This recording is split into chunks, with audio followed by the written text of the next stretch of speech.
Waouh, waouh, waouh. Quel. Ah, les gars, ça n'a pas été facile. Ça n'a pas été facile. On est passé pas loin de la catastrophe, en fait, aujourd'hui. Pourtant, le match, quand on commence le match, il est abordable, en fait. Tu vois, ce match-là, tu sens que les boucs sont en jambes. Ce match où on doit faire normalement un grand match, mais on n'est pas passé loin de la catastrophe, en fait. Bref, Real Sociedad, Real Madrid, victoire du Real Madrid, 2 buts à 1. Comme disait tantôt les gars, une victoire dans la souffrance, une victoire dans la douleur. Mais bon, on va dire que l'essentiel était fait. On a pris les 3 points. Nous sommes leaders de la Liga actuellement. Et voici mes notes pour ce match.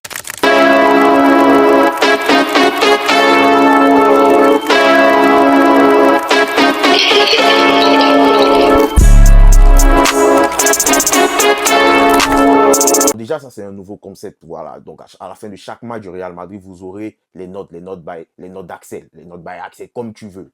Donc, déjà, on va commencer le sniper, c'est-à-dire le joueur clinique, le mec, en fait, qui ne rate pas. Tout simplement, vous le savez déjà, Kylian Mbappé, pardon. C'est le mec en jambe, en fait, dans notre équipe actuellement. Kylian, en fait, je ne sais même pas ce qu'on ferait sans lui aujourd'hui. En fait, en attaque. Parce que quand tu regardes les attaquants, les mecs autour de lui, frère, il n'y a vraiment personne en fait. Il n'y a personne pour l'aider, c'est compliqué, c'est difficile, c'est dur. Et franchement, il nous a fait tellement de bien aujourd'hui, que ce soit dans la profondeur, la capacité à garder des ballons, dans les petits espaces, tout, il a tout fait aujourd'hui. Franchement, c'est un gros Kylian, il était même il était désigné homme du match. C'est un grand Kylian qu'on a eu aujourd'hui. Et là, en fait, même à 1-0, quand tu prends le rouge, quand Dean Harrison il prend le rouge, bah, qui, qui, qui, qui, qui, qui joue encore, c'est Kylian. C'est Kylian qui va aller faire cette action fabuleuse sur le côté et servir à Arda Güler qui va finir. Les gars, franchement, aujourd'hui, je ne sais pas ce qu'on ferait sans Kylian Mbappé. Et je suis sérieux. Voilà.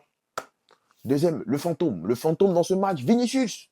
Voilà, c'est Vinicius. Il est passé à côté de son match. Il est passé à côté. Je n'ai pas vu de dribble, assez de dribble réussi. Les gestes techniques aussi, c'était pas assez bien fait.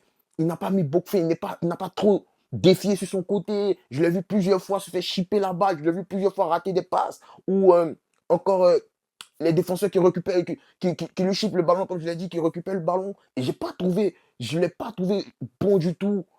Je l'ai vu commettre des fautes aussi. Voilà. Après, oui, il a pressé. Ça, j'ai par contre aimé aussi. J'ai aimé aussi le fait qu'il vienne par moment défendre. Mais sur le volet offensif, je ne l'ai pas reconnu, je ne l'ai pas vu. Il est passé à côté, contrairement à un Kylian. Désolé si je ne compare, mais contrairement à un Kylian qui a tout donné, même quand on était encore dans la difficulté, qui faisait encore les efforts que son offensif et tout. Vinicius, frère, en première période, il a une action de but. S'il contrôle bien le ballon, là, il part, c'est un face-à-face avec le gardien. Il a manqué son contrôle. Vous avez vu, il a manqué son contrôle. Donc Vinicius, franchement, pour moi, dans ce match, c'est le fantôme, le mec qui est passé à côté de son match. Et d'ailleurs, Xavi l'a fait sortir. Je pense qu'il n'était pas trop content, mais c'est mérité, en fait, c'est amplement mérité. La machine à presser aujourd'hui, la machine à presser, c'est le mec en fait qui court partout, qui harcèle tout le monde, qui récupère pas mal de ballons, voilà. Et ce mec-là, c'est Chouameni. Franchement, Chouameni sous Xabi Alonso, il est transcendé. Ce soir, c'est lui, la machine à presser. Chouameni, il a récupéré tellement de ballons, il nous a fait tellement de bien. Et on a vu tout de suite que quand il a commencé à jouer en défense, ça nous a mis plus en difficulté parce que tu avais Arda qui se retrouvait seul hein, avec un Ceballos. C'est pas vraiment des milieux défensifs, on va dire, tu vois. Donc, il n'y avait pas ce mec à aller accélérer par moment pour aller gratter le ballon, pour aller un peu dans les duels, contact physique, tout ça. Et c'était compliqué. Une fois qu'on l'a remis, vous avez tout de suite vu. Chouameni, en fait, cette saison, je ne sais pas, il est transcendé. Je ne sais pas s'il a fait une grosse réunion, une grosse rencontre avec Xabi Alonso, mais il est transformé. Et moi, ça me plaît. Que ce soit avec l'équipe de France, que ce soit avec le Real Madrid, il est transformé. Et j'aime ça. J'aime ce Chouameni-là. J'aime le voir comme ça. Même si aujourd'hui, on l'a plus vu défensivement, mais j'aime le voir comme ça aussi. Il est solide défensivement et ça me plaît. J'aime ça. Aurélien continue. Voilà. La muraille tout simplement. L'homme de cette soirée, Eder Militao, les gars. Eder Militao a réalisé, mais en fait, peut-être un top 3 de ces matchs au Real Madrid. Je sais pas. Un top 3 ou un top 5 si vous voulez. All time. De ces matchs au Real Madrid. Militao, mais quel match aujourd'hui. Les gars, j'étais choqué. J'ai entendu son nom plus de 20 fois. J'entendais les commentateurs parler que Eder, Eder. À chaque fois, le ballon il arrivait dans la surface, c'était Eder. Et même dans l'autre surface, quand il y avait les centres, tout ça, c'était Eder encore. Il était présent offensivement comme défensivement. Eder Militao, vraiment, c'est un poulet ce que tu as fait aujourd'hui. C'est du régal. C'est un poulet. Les jeunes défenseurs, ils doivent voir ça. Il dit que ce mec-là, il revient des croisés. Il revient des croisés, les gars. Et tellement son niveau. Tellement le niveau de Militao, le niveau qu'il a affiché ce soir. C'est exceptionnel. C'est tout simplement exceptionnel aujourd'hui, les gars. Je suis désolé de le dire, mais c'est trop fort, Militao. C'est trop, trop fort. C'est trop fort.